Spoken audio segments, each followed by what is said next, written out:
Assalamualaikum warahmatullahi wabarakatuh. Perkenalkan, nama saya Bernadetta Runabella dengan NIM 22132560. Saya mahasiswa Sekolah Tinggi Ilmu Administrasi Malang, kelas A semester 1 oleh dosen pengampu Henry Didi Hartos Kep, Ners MPD. Di sini saya akan menjelaskan tentang anatomi fisiologi sistem respirasi pernapasan. Sistem yang membawa oksigen melalui jalan napas kemudian ke alveoli yang kemudian akan mengalami difusi ke darah untuk ditransportasikan.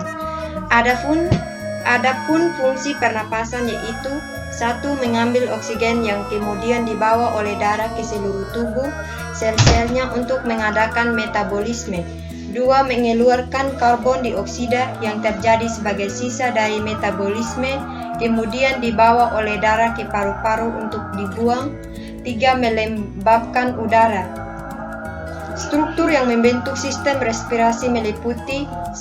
Struktur utama, saluran pernapasan atas, saluran pernapasan bawah, paru-paru. 2. Struktur pelengkap, dinding dada, kosta, otot pernapasan, diafragma, pleura. Anatomi sistem pernapasan: 1. Saluran pernapasan atas. 2. Rongga hidung, kapuk nasi, paring, laring.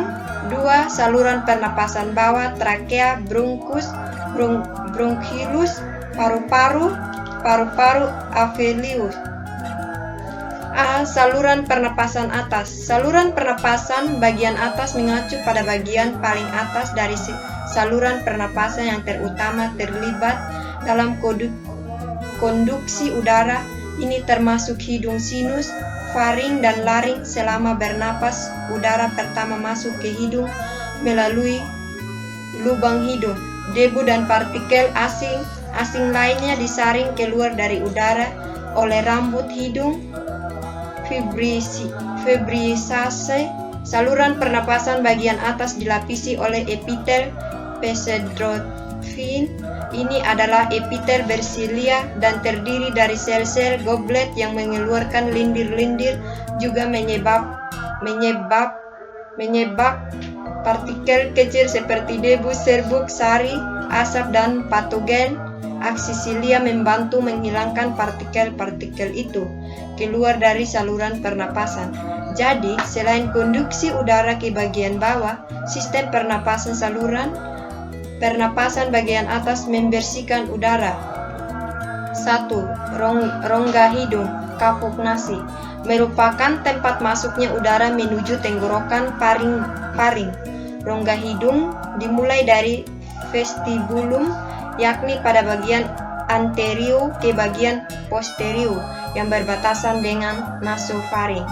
Rongga hidung terbagi atas dua bagian, yakni secara longitudinal oleh septum hidung dan secara traversal concha superior, medialis, dan inferior.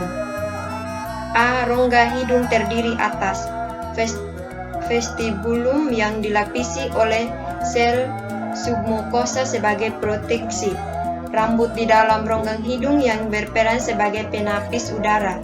Permukaan dinding lateralnya mengalami penebalan yang disebut dengan konka.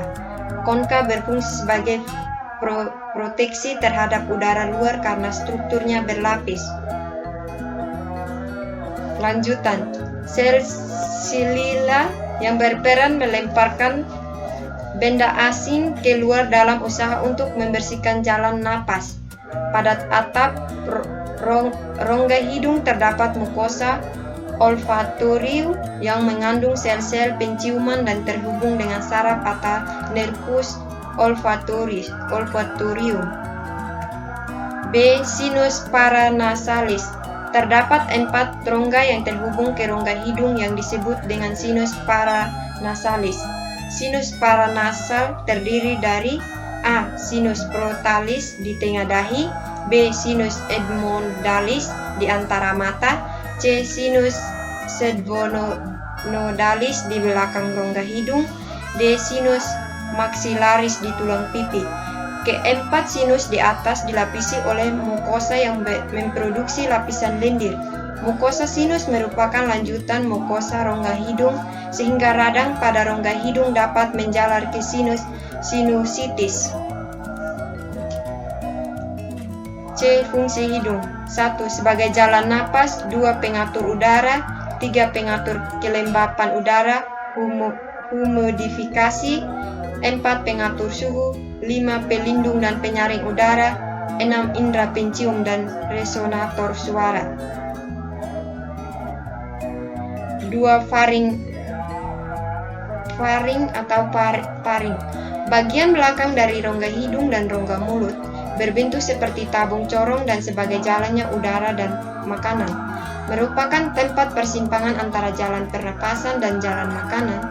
Bagian di mana pemisahan antara makanan dan udara terjadi terdapat di bawah dasar tengkorak di belakang rongga hidung dan mulut setelah depan ruas tulang leher.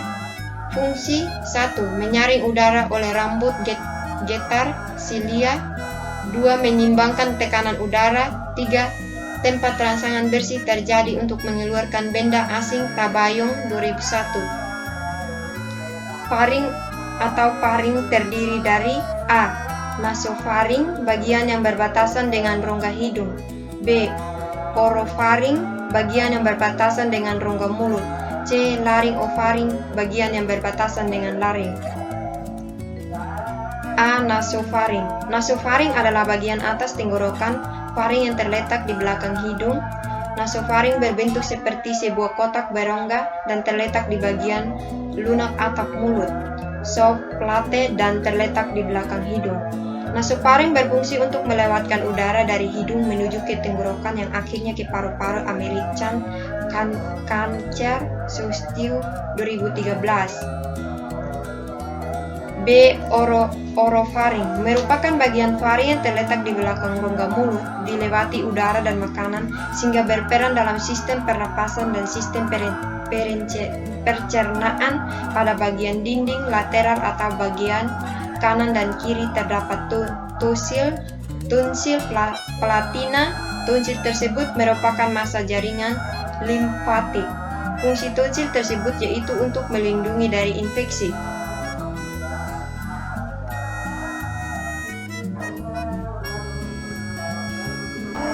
C.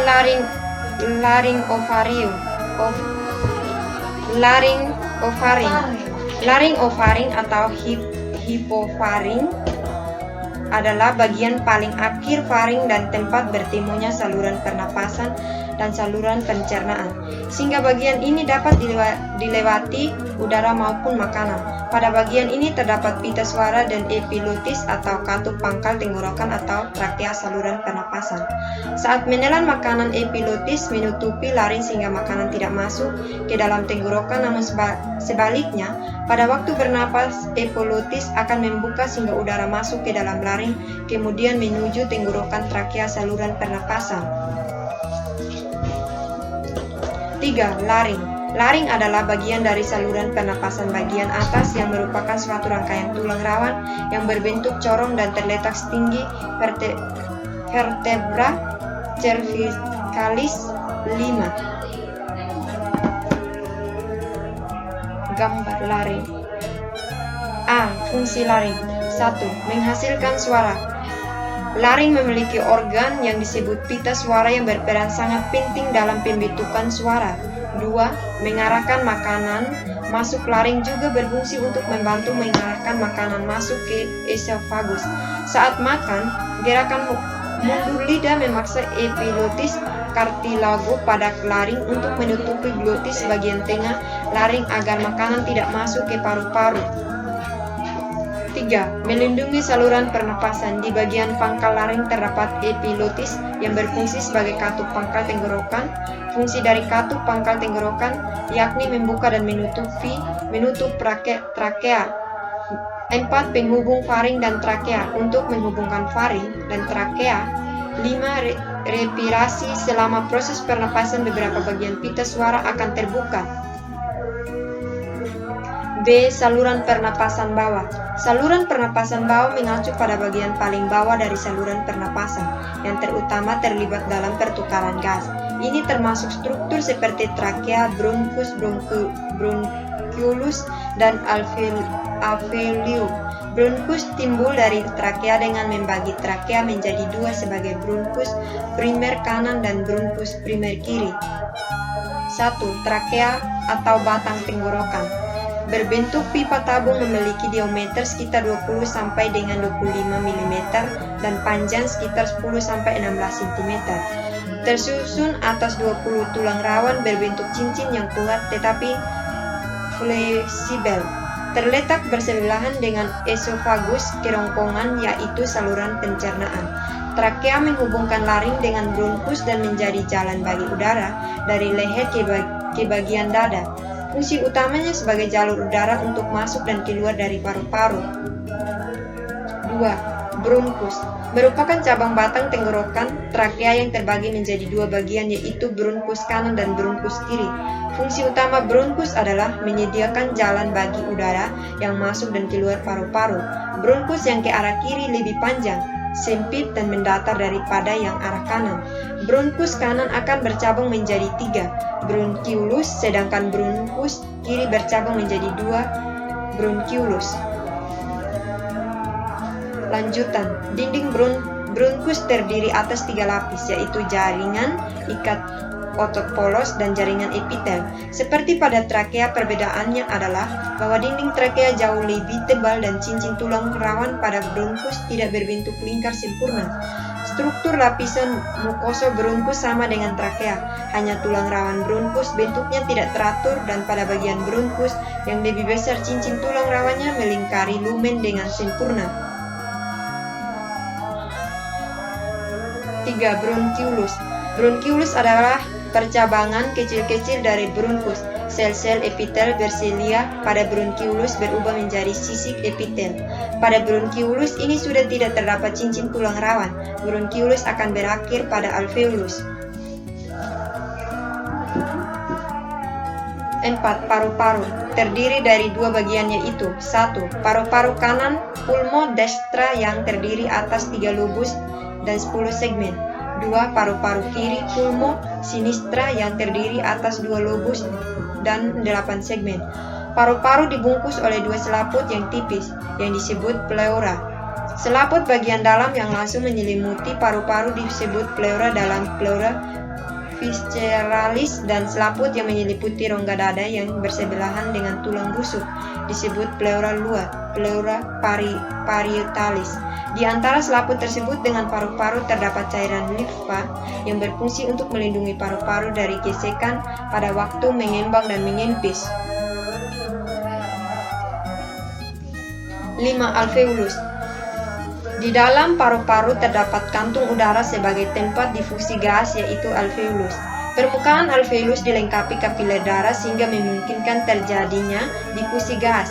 Merupakan saluran akhir dari sistem pernapasan, alveolus merupakan gelembung udara. Pada bagian alveolus ini terjadi pertukaran oksigen dari udara bebas ke sel-sel darah dan karbondioksida dari darah ke udara bebas. Pertukaran ini terjadi secara difusi yang berhubungan dengan kapiler-kapiler darah. Pada paru-paru terdapat kurang lebih 300 juta alveolus. Gambar paru-paru dan alveolus. Sekian dan terima kasih.